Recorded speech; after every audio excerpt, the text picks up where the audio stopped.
Hello guys, what is up? It is me, Isaac, or you can call me Zick, and today we will be doing an item review on the Blizzard Staff. The Blizzard Staff is a rare drop from the Ice Queen from the Frost Moon event. This weapon has 87 damage with the items and accessories that I am using. But since I don't have many magic accessories on, it won't take into full effect.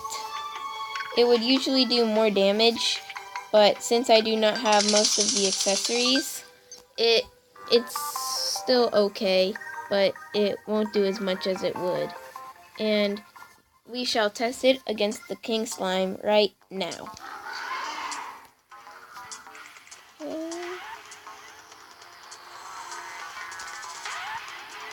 Could be over here. Nope.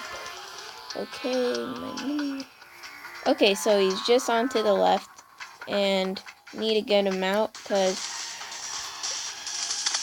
okay, so it took him out really easily, which is really cool, and this weapon I love it, but without a mana flower, you will be chewing through mana really fast.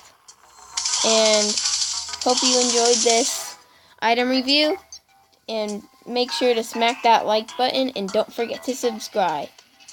Bye-bye.